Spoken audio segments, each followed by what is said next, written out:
depending what time you are watching this little pause for thought, but you're most welcome. Just want to start with a little story. It's about the Higginbottom family who lived in a suburb in a town that should be nameless, and they had two boys. One was 8, one was 10. But these boys were right little terrors, and any mischief that was to happen, you can bet your boots, these are the ones that did it. And it drove their parents mad. They went spare. They just tried every way they could to train or teach these lads, but to no avail. And they were at their wits' end. And then one day, they heard of a retired clergyman who had come into the town, into their area, who had a record for being excellent at discipling young people. And so they thought, well, let's see if he could do anything about this.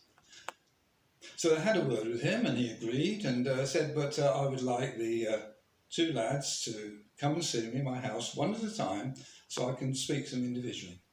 They agreed, and it was the 8-year-old that was delegated to go first of all.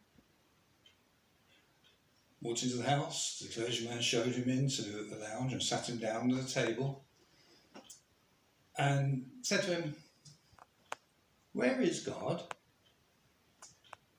The boy just looked at him quite blankly.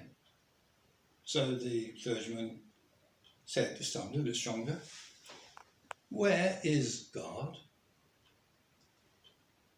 The kid was flabbergasted. He couldn't think what to say. And this got the clergyman quite irate. So he stood up. "Where is God?" The little lad just stared, got up out of his chair, dashed straight out of the house, back to his own house, ran into his brother's bedroom, and his brother said, what's the matter? What happened? And the lad said, we're in big trouble this time. God's gone missing, and I think we're to blame for this. Okay, there can be a couple of points that one could take out of that, but basically the question, where is God, is perhaps a question that a lot of people are asking at this time in the middle of this pandemic. Maybe even you have asked this. Maybe there are other Christians who are starting to say, well, where is God in all of this? Why is he not moving? Why is he missing? And there's nothing new in this, you know. If you look back at the medieval times in Britain, and there was a period of probably a couple of 100 years or more, which were called the Dark Ages. And in fact, times were so tough that people said God and his angels are sleeping. They must be sleeping. But the scripture, the Bible, tells us that our God neither slumbers nor sleeps. And one of the reasons that we have these burning questions probably is because we are bound by time. As human beings, we are bound by time. And God isn't. God is outside time. He has a different view. And again, the Bible tells us 1,000 years is like a day in the sight of God. One of the beautiful things, if that's the right word, of the medieval times, the Dark Ages, when they came to an end, was that following that came a flowering, a resurgence of faith. And we need to believe that when we get through this pandemic, this country, perhaps even the world, will see a resurgence in faith and recognising God's involvement. You see, it's easy to believe in God, isn't it, during the good times? But the dark days are the real test. In a moment, I want to close with a couple of scriptures, but I just want to give you another story, perhaps that will illustrate it more.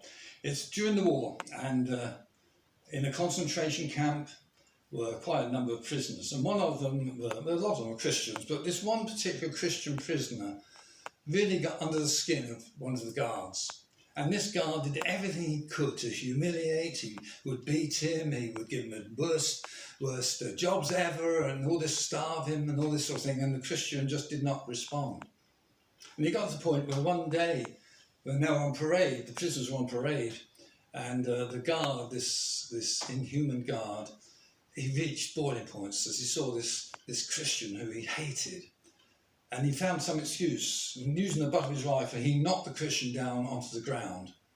and sneeringly looked down at this man grovelling in the dirt. And he said, "Where is your God now?" And the Christian looked up at him and said, "He's down here with me in the dust."